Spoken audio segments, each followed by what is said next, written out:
What's up everybody, it's Man of Low Moral Fiber here. My name's Luke, and today we're going to be taking a look at the Stalker as part of my Does It Suck series. The Stalker is the Pearlescent Vladof Pistol, and it's a pretty unique little weapon. As we can see here, it has a pretty solid base damage, a relatively poor accuracy, a good fire rate, a good reload speed, and a pretty solid magazine size at 47. This weapon shoots in a kind of unique way among Vladof pistols by having relatively slow moving and bouncing bullets. I think the bullets bounce 1, 2, 3 times before they stop or come to a rest, and so that might make the weapon pretty good with bore.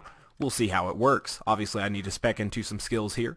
Two things that kind of work against the Stalker are the fact that its bullets are relatively slow moving and that it has a relatively poor accuracy. This can obviously be mitigated by perks in Zero's sniper tree, such as precision and velocity, and we're going to see how that ends up working for us here in the Washburn Refinery.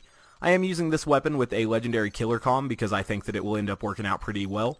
And you know, we're going to choose the legendary killer comm over other potential comms like the chaotic evil rogue comm and the stalker comm, and I don't think you could really go wrong with either or any of those three comms, but I decided to go with the legendary killer in this case just because I think it might end up the best, but I'm not really sure about that. We'd have to do some rather thorough testing to figure out which one might end up working absolutely the best with all three options available and everything, but like I said, I don't think either one will be too far above any of the others, and they all should work out pretty well. So I'm gonna go ahead and kill this guy. When you hit critical hits with this weapon, it is doing pretty significant damage. Obviously my legendary killer comm does do a lot to improve critical hit damage, so that's pretty nice, and the Stalker does have a relatively high base damage among the Vladof pistols. Of other notable Vladof pistols I'd say include obviously the Infinity Pistol and the Anarchist. The Stinger might end up being pretty solid as well. I've never really spent too much time with it. I'm not really sure what's too notable or, you know, special about the Stinger, but I'd say between the Anarchist and the Infinity Pistol, the Anarchist has, I think, the highest fire rate and probably the best effective range, being, you know, fairly accurate and the most straight shooting of the three, whereas the Infinity Pistol obviously gets the synergy with one shot, one kill, and the benefit of not using ammo. With the Anarchist, ammo does become a little bit of a concern, but the Stalker has a little bit higher base damage, and so ammo might not really be as big of a factor for this weapon. However, I would recommend going ahead and just opening chests when you see them with the Stalker as your weapon, because it'll probably be pretty nice as well to have that ammo boost and not have to worry about it. So even though it doesn't eat through ammo quite as nice, or as fast rather, as the Anarchist, it's still something you want to look for. I guess the fact that it doesn't eat through ammo as quickly is actually a nice thing, so that's good stuff. We've already killed a badass enemy in here, so we'll go ahead and kill another. Cool, and like I said, when you're hitting critical hits with that weapon, it's going to take out enemies pretty quickly. It looks like we're taking out those badass loaders in under one magazine, so that's good stuff. Go ahead and get a critical hits on these guys and take him out. So it looks like, you know, it's not the most accurate weapon in the world, even with precision, but it's accurate enough that we can hit critical hits at a fair range, and so that's pretty good.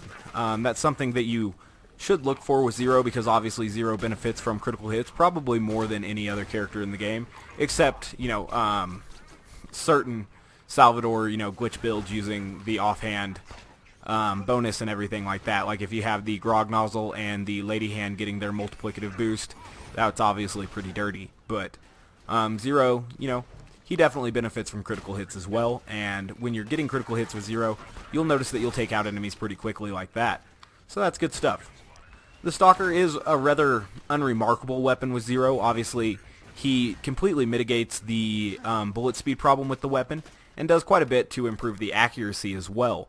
So those are the two limiting factors of the Stalker, other than potentially running out of ammo, and Zero definitely does quite a bit to alleviate that as well, by increasing the critical hit damage.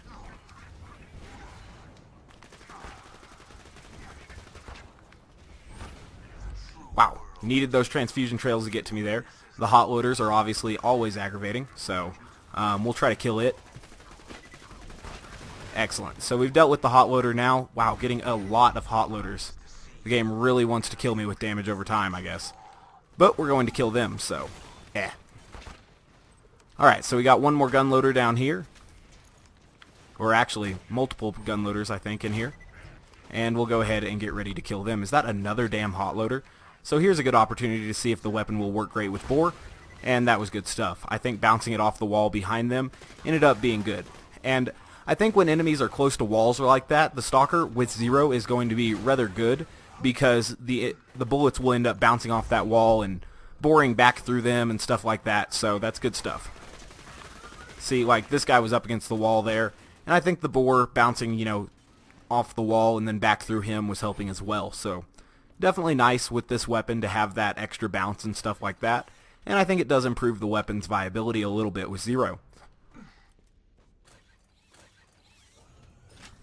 Game being rather stingy with its pistol drops right now, but we do have a little bit of pistol ammo, so we should be okay.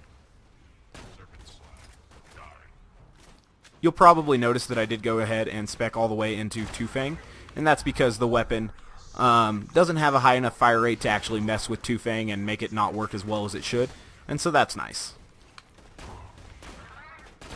Try to get slag on that guy there.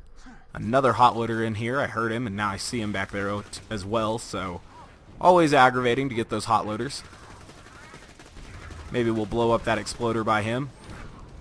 I guess not. Get slag and kunai on that guy there, and we'll take him out. As irritating as he might have been, he is dead now. And we'll kill the exploder as well. Cool. So we're getting a little bit low on pistol ammo at the moment, but it's not a dire situation yet.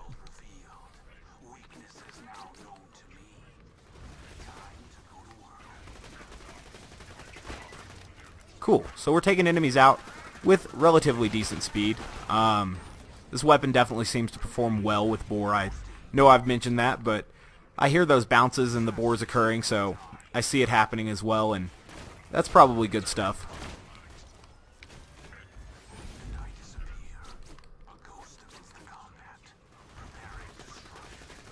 Nice. So when we're hitting critical hits with this weapon, it's taking things out pretty damn quickly.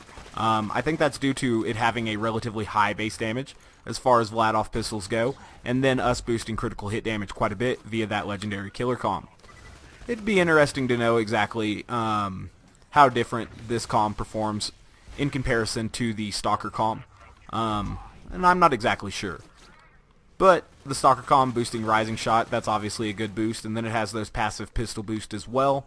So I think they'd both perform pretty well, and like I said, I don't think you could go wrong with either one. Probably 6-1, half a dozen the other. They're probably going to end up performing about the same in the end, but I can't be entirely sure of that.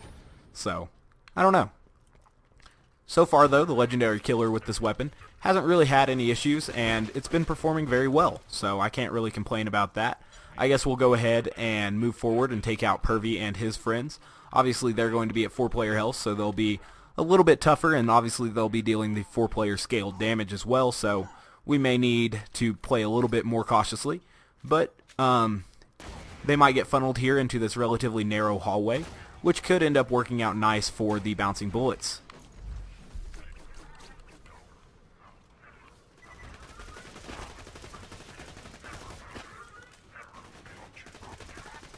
Cool.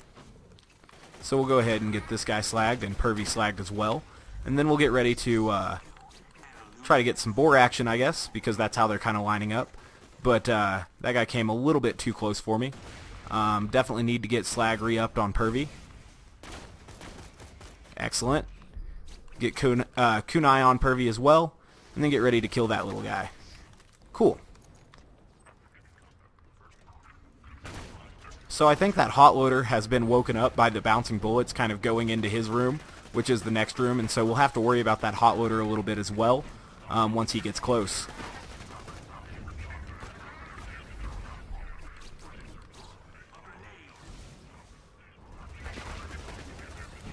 Nice. So that hot loader is just around the corner now, and we need to definitely be cautious of him and the 4-player damage over time that he can apply. He's dead though, so that's good. Alright, so it looks like we were able to kill all the loaders here at the 4-player health scaling. So, the Stalker, it's not a great weapon by any means. Kind of like other Vladof pistols with 0. I mean, they're good, they're just not great per se. But it is a pretty solid little gun, and I think it could be effective with all characters. However, I think it's probably most effective with 0 because he can mitigate the two things that kind of hold the gun back, the poor accuracy and the slow bullet speed. So, those are two things 0 can definitely fix with his perks from the sniping skill tree, like precision and velocity. And overall, the Stalker is a pretty solid little weapon. It definitely does not suck. A lot of people say all the Pearlescents suck in Borderlands 2, and that's definitely not the case. There are some, good little weapons in there and some gems as well, like the Becca. So, as always, guys, I thank you very much for watching. I do appreciate it. If you haven't yet taken the time to subscribe, please do so. Otherwise, I do hope to catch you next time. Bye, guys.